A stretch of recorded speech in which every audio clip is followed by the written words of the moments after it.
রমজান মাস শেষে আমরা যে মাসটিতে প্রবেশ করেছি, যে মাসটির কয়েকটি দিন অতিবাহিত হয়ে গেছে, এই মাসটি হলো শাওয়াল মাস। রমজান মাস শেষ হয়ে গেছে মানে হলো ইসলামের একটা রোকন, রমজানের সিয়াম সাধনা রোজা রাখা, সেটা শেষ হলো। শাওয়াল মাস শুরু হলো মানে হলো ইসলামের আরেকটা রোকন শুরু হয়ে গেছে। আর সেই রোকনটা হলো বাইতুল্লাহর হজ করা। আল্লাহ সুবহানাহু ওয়া তাআলা কোরআনে কারীমে বলেছেন, আল হাজ্জু আশহুরুম মা'লুমাত। হজ এটা কয়েক মাস ব্যাপী এর সূচনা করা যেতে পারে, শুরু হওয়া যেতে পারে। হজের মৌসুমের মধ্যে পড়ে শাওয়াল, জিলকদ এবং জিলহজ। জিলহজের 13 তারিখ 14 তারিখ পর্যন্ত এই পুরো সময়টা, শাওয়ালের 1 তারিখ থেকে নিয়ে জিলহজের 13-14 তারিখ পর্যন্ত পুরো সময়টাই হলো হজের মৌসুম। এই জন্য আল্লাহ সুবহানাহু ওয়া তাআলা হজকে কয়েক মাস ব্যাপী আদায়যোগ্য ইবাদত বা যেটির সূচনা করা যেতে পারে সেরকম ইবাদত হিসেবে উল্লেখ করেছেন। হজের মূল কার্যক্রম যদিও জিলহজের 8 থেকে 13 জিলহজ হয়ে থাকে, কিন্তু কেউ চাইলে হজের উদ্দেশ্যে এহরাম পরে, হজের নিয়তে মিকাত ক্রস করে হজের স্টার্ট হয়ে থাকে এহরাম পরে, এহরাম পরার মাধ্যমে বিশেষ করে যারা হজে তামাত্তু করবেন অথবা কেরান করবেন, এমনকি ইফরাদ করবেন, অর্থাৎ হজের উদ্দেশ্যে যে যাত্রা, সেই যাত্রা হজের উদ্দেশ্যে যে এহরাম পরে তিনি তার নিজ গন্তব্য থেকে মক্কায় প্রবেশ করবেন এবং হজের মূল আনুষ্ঠানিকতা 8 জিলহজ পর্যন্ত অপেক্ষা করবেন, সেটি শাওয়াল থেকেই শুরু করা যায়। এজন্য ইবাদতের একটা মৌসুম রমজানের শেষ হলেও আরেকটা মৌসুম শুরু হয়েছে। তো এই হজের মৌসুম যেহেতু শুরু হয়েছে, হজের সিজন যেহেতু শুরু হয়েছে, হজ সম্পর্কে আমরা সামান্য কয়েকটি কথা আরজ করতে চাই। আমরা বেশিরভাগ মানুষই হয়তো হজ করার তৌফিক হয় নাই, কিন্তু হজ এমন একটা ইবাদত, যেই ইবাদতটাকে আমরা প্রেমময় ইবাদত বলতে পারি, যে ইবাদতের স্বাদ, যে ইবাদতের তৃপ্তি, যে ইবাদতের আল্লাহ তাআলার প্রদত্ত যে স্বাদ, সেটা আস্বাদন করা ঈমানদারদের জন্য, প্রত্যেকটা ঈমানদারের জন্য আল্লাহর পক্ষ থেকে বিশাল বড় নেয়ামত। হজের এই ইবাদতে বিশেষ করে আরাফাতের ময়দানে মিনা মুজদালিফা হাজীদের যে অবস্থান, এই পুরো কার্যক্রমগুলো সবগুলোই প্রেমময়। ইব্রাহিম আলাইহিস সালামের স্মৃতিকে আমরা অনুসরণ করি, স্মরণ করার চেষ্টা করি। হজের এই ইবাদত যার করার তৌফিক হয়েছে, তিনি জানেন যে সমস্ত ইবাদতে আল্লাহর যে সমস্ত নেক আমলে বান্দা তৎক্ষণাৎ স্বাদ পায়, তৃপ্তি পায়, সেরকম ইবাদতগুলোর মধ্যে থেকে একটা হলো হজ। হজের এই ইবাদতের স্বাদ বা তৃপ্তি বান্দা তৎক্ষণাৎ লাভ করতে পারে। এজন্য আমরা শুরুতেই দোয়া করি, আল্লাহ রাব্বুল আলামিন আমাদের সবাইকে একবার হলেও বাইতুল্লাহর হজ করে দুনিয়া থেকে যাওয়ার তৌফিক দান করুন। সম্মানিত উপস্থিতি, ইসলামের অন্যতম গুরুত্বপূর্ণ একটি স্তম্ভ হলো এই হজ। ইসলামের যে 5টা স্তম্ভ আছে, আল্লাহর একত্ববাদ এবং মুহাম্মদ সাল্লাল্লাহু আলাইহি সাল্লামের রিসালাতের সাক্ষ্য দেওয়া, 5 ওয়াক্ত সালাত আদায় করা এবং যাকাত আদায় করা, রমজান মাসে সিয়াম সাধনা করা আর হজ করা, এই 5টা রোকন বা স্তম্ভের মধ্যে সবগুলো রোকনই হয় আর্থিক আর না হলে শারীরিক ভাবে আদায়যোগ্য ইবাদত। একমাত্র হজ এমন ইবাদত যে ইবাদতে মানুষের শারীরিক পরিশ্রম লাগে, আবার অর্থ ব্যয় করতে হয়। এই জন্য প্রিয় নবী সাল্লাল্লাহু আলাইহি সাল্লাম হজের অনেক ফজিলতের কথা বর্ণনা করেছেন। আল্লাহ রাব্বুল আলামিন হজ ফরজ হওয়া প্রসঙ্গে বলছেন, ওয়ালিল্লাহি আলান নাসি হিজ্জুল বাইতি মান ইসতাতা ইলাইহি সাবিলা। কোরআনে রোজা ফরজ হওয়ার ক্ষেত্রে আল্লাহ বলেছেন, কুতিবা আলাইকুমুস সিয়াম, তোমাদের উপরে সিয়ামকে ফরজ করে দেওয়া হয়েছে। নামাজ ফরজ হওয়ার ক্ষেত্রে বলা হয়েছে, আকিমুস সালাহ, তোমরা সালাত কায়েম করো।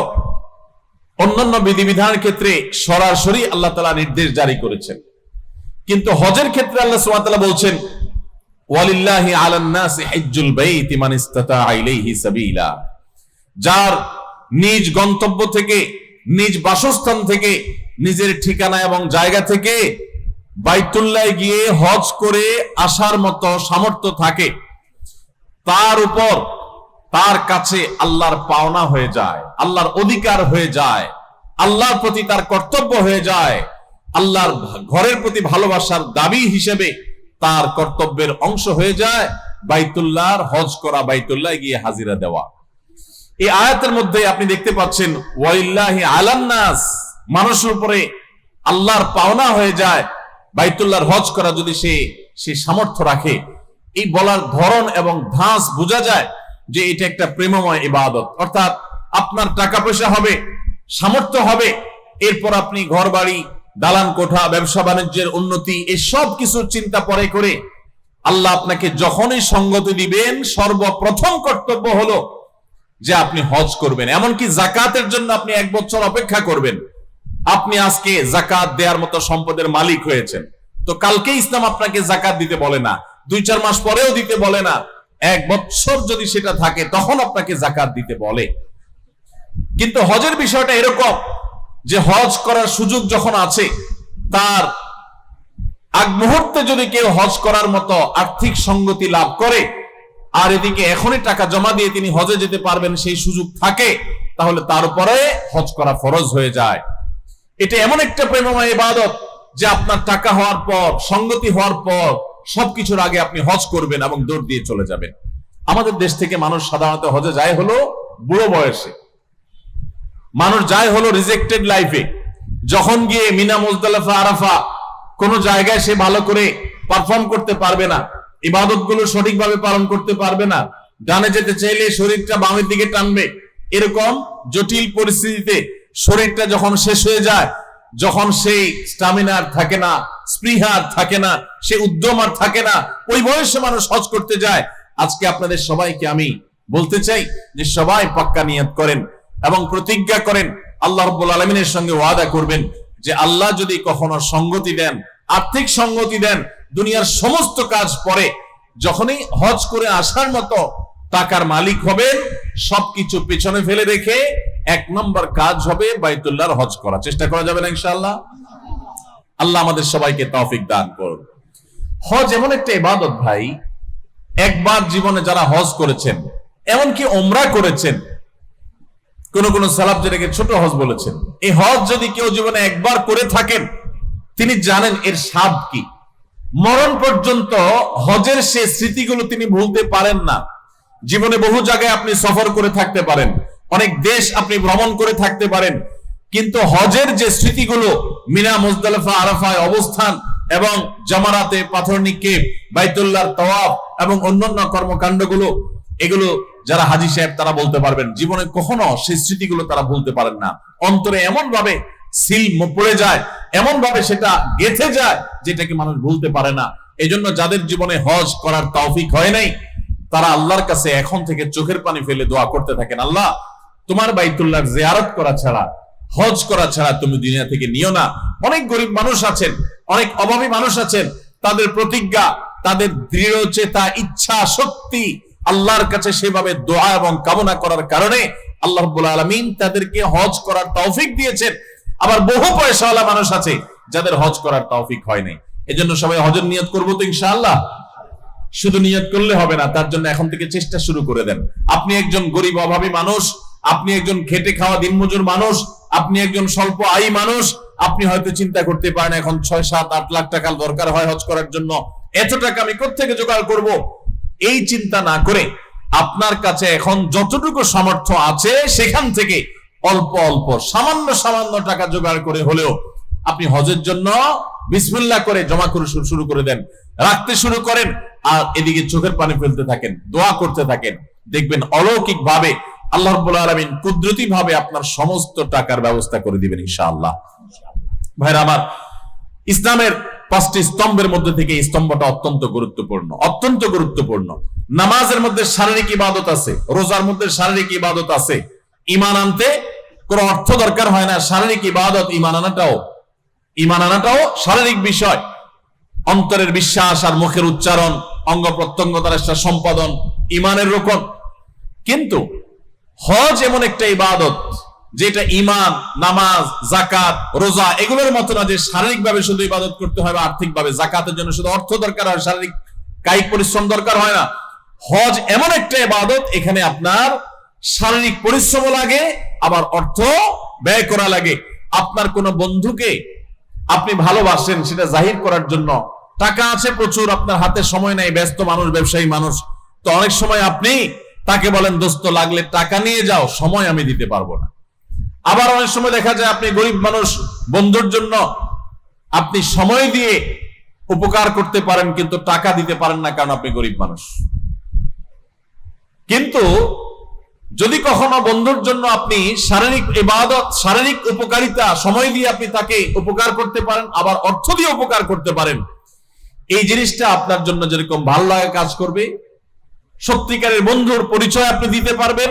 ঠিক একই ভাবে আল্লাহর ইবাদত যেগুলোতে অর্থ লাগে না, শুধু শারীরিক ইবাদত করা যায়, অনেকেই করতে পারে। আবার কিছু ইবাদত আছে যেগুলা আর্থিক ইবাদত, বড় লোকরা যাকাত দিতে পারে, দান করতে পারে, কিন্তু নামাজ পড়ার সময় পায় না। কিন্তু যাকাত এমন একটা হজ এমন একটা ইবাদত যেখানে দুইটারই সমন্বয় আছে। এই জন্য হজের এই ইবাদত সম্পর্কে নবী করিম সাল্লাল্লাহু আলাইহি ওয়াসাল্লামের অনেকগুলো হাদিস রয়েছে, অনেকগুলো ফজিলত এবং মর্যাদাপূর্ণ বর্ণনা আমরা দেখি।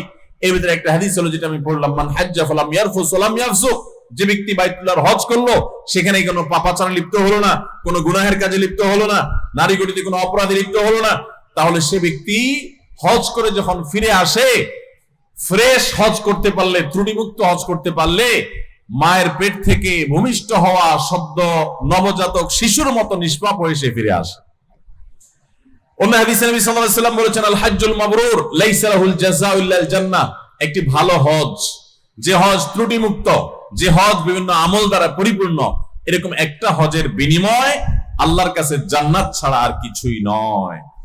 এর বিপরীতে ওমর রাদিয়াল্লাহু তাআলা আনহু একটি বর্ণনা রয়েছে, যদি কেউ হজ করার সামর্থ্য রাখে অথচ সে হজ করলো না, তাহলে সে ইহুদি হয়ে কিংবা খ্রিস্টান হয়ে কিংবা অন্য ধর্মাবলম্বী মানুষ হয়ে বেঈমান হয়ে মারা যায়, এতে আল্লাহ বা তার রাসূলের কিছু যায় আসে না। অত্যন্ত ভয়াবহ সতর্কবাণী। এজন্য ভাইরা আমার, আমাদের সমাজে অনেক মানুষ আছেন যাদের হজ ফরজ হয়ে গেছে, তারা হজকে বিলম্ব করেন। কেন বিলম্ব করেন?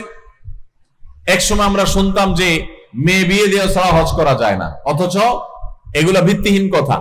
আপনার হজ করার মতো সামর্থ্য হয়ে গেছে, বিয়ে উপযুক্ত মেয়ে আছে, হয়তো তার বিয়ে হয় নাই, আরো 2 বছর দেরি হবে, কখন হবে আল্লাহ ভালো জানে, আপনি তার জন্য অপেক্ষা করবেন না, দ্রুততার সাথে আপনি হজে চলে যাবেন।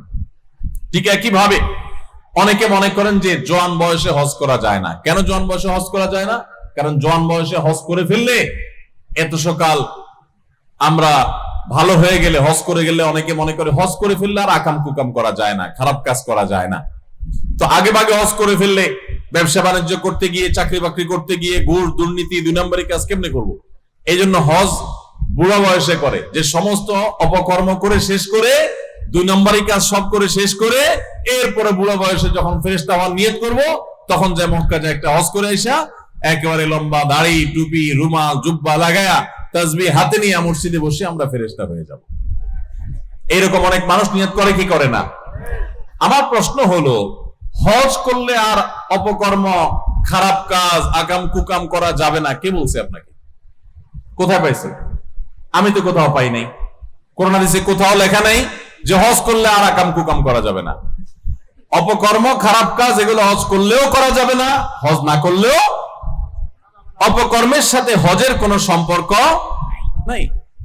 হজ না করলে কি গুনাহের কাজ করা যাবে নাকি?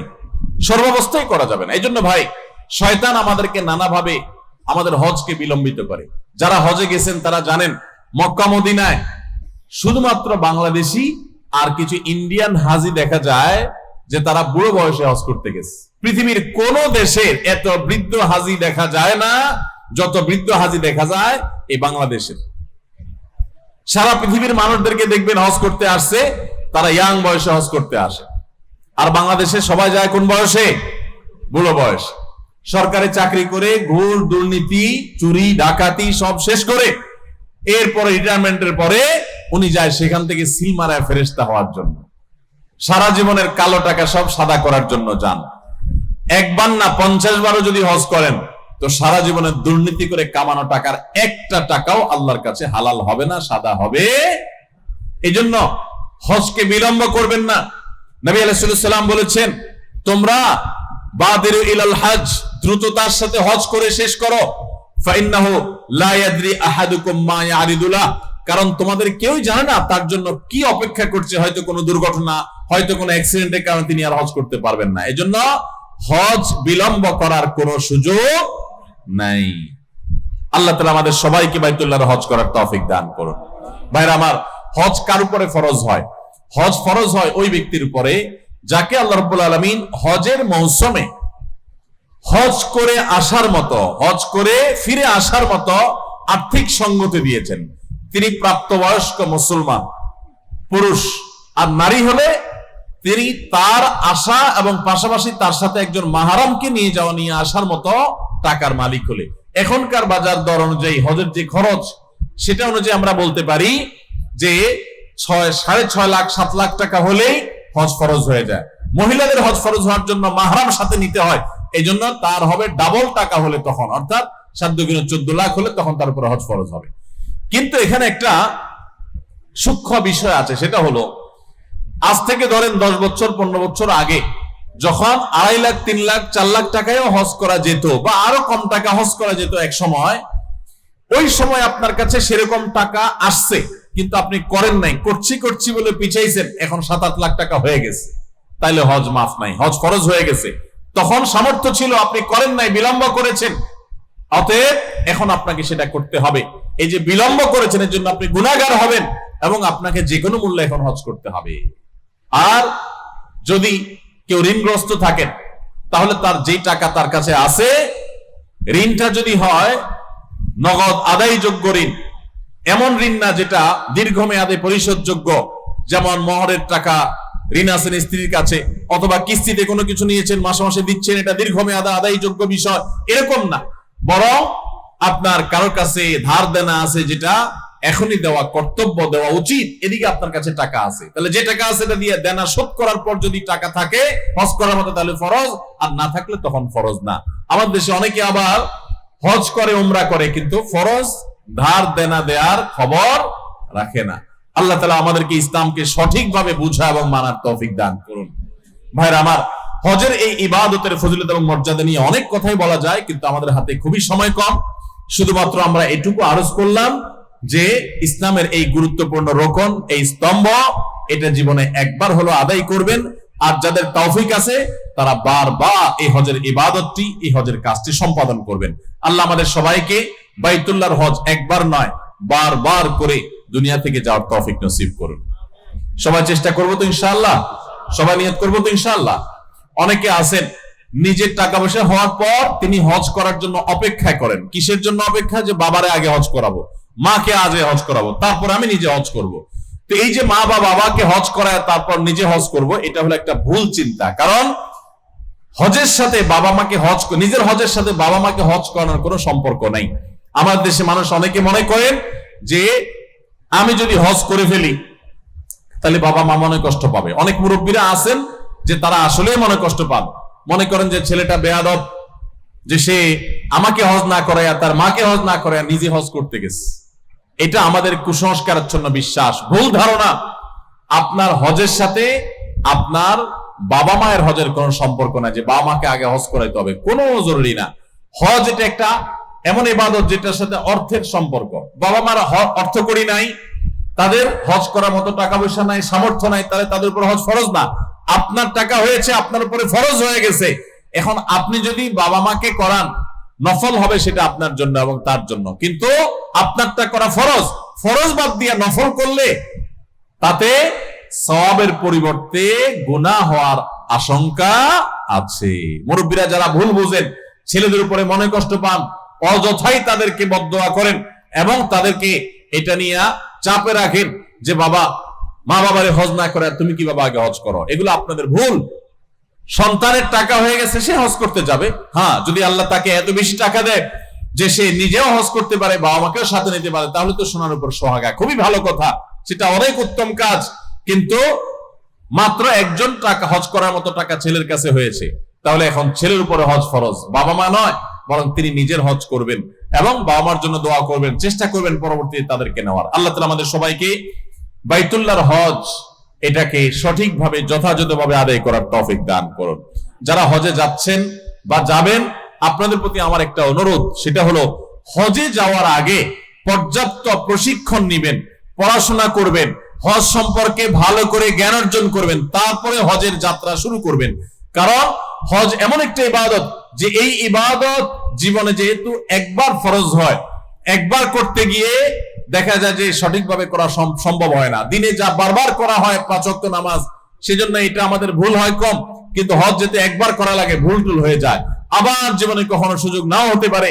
এই জন্য নির্ভুল ভাবে হজ করার জন্য যথাযথ প্রশিক্ষণ দরকার, ভালো করে শেখা দরকার।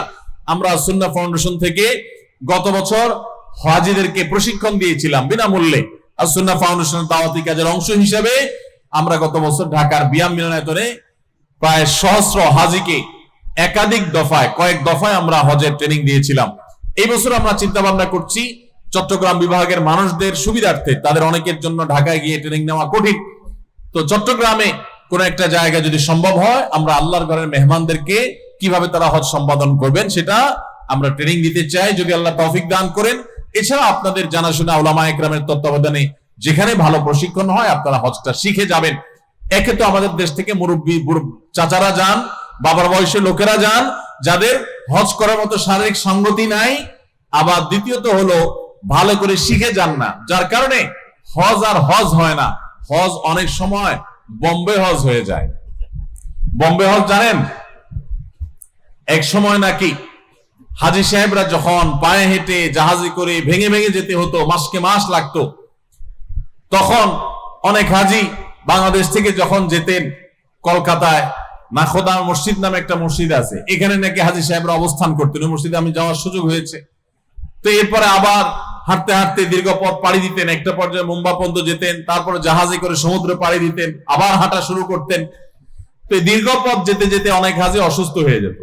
অসুস্থ হয়ে গেলে এত বেশি অসুস্থ যে তার আর হাঁটার অবস্থা নেই, আবার তাকে দেশে ফেরার পাঠানোর সুযোগ নেই, তখন তাকে নাকি মুম্বাইয়ে রেখে তারপর হাজিরা জাহাজে উঠতো, কারণ জাহাজে অসুস্থ হয়ে গেলে তখন তাকে নিয়ে কোন দিক যাবে, এই জন্য ওখানে রেখে দিত, যে স্থানীয় ট্রিটমেন্ট করে তিনি যদি ভালো থাকতেন, বেঁচে থাকতেন, তো হাজিরা হজ করে ফেরত যাওয়ার সময় তাকে নিয়ে দেশে আসতেন। তো দেশে আসার পর সবাই তো মক্কা মদিনা যায় হজ করে আসছে, আর এই লোক যারা মুম্বাই রাখছে আবার হাজিদের সাথে ফেরত চলে আসছে, তার নাম দিত এলাকার মানুষ বোম্বাই হাজি, সে বোম্বাই থেকে ফেরত এসেছে। তো হজ যদি ভালো করে প্রশিক্ষণ না নেন, শিখে না যান, সুস্থ সবল সময় না যান, তাহলে মক্কার হাজি না হইয়া বোম্বাই হাজি হওয়া লাগবে। বোম্বাই হাজি হবেন না মক্কার হাজি হবেন? আল্লাহ তাআলা আমাদের সবাইকে সঠিকভাবে বাইতুল্লাহর হজ সম্পাদন করার তৌফিক দান করুন। যেহেতু রমজানের পরে আরেকটা ইবাদতের মৌসুম শুরু হয়ে গেল, সেজন্য হজ কার উপরে ফরজ হয়, কখন ফরজ হয়, ঋণগ্রস্ত ব্যক্তির উপর হজ ফরজ হয় কিনা, মেয়েদের হজ কখন ফরজ হয়, এই পুরো বিষয়গুলো আমরা জানাবার চেষ্টা করেছি। আল্লাহ তাআলা আমাকে, আপনাকে, আমাদের সবাইকে আমলের তৌফিক দান করুন।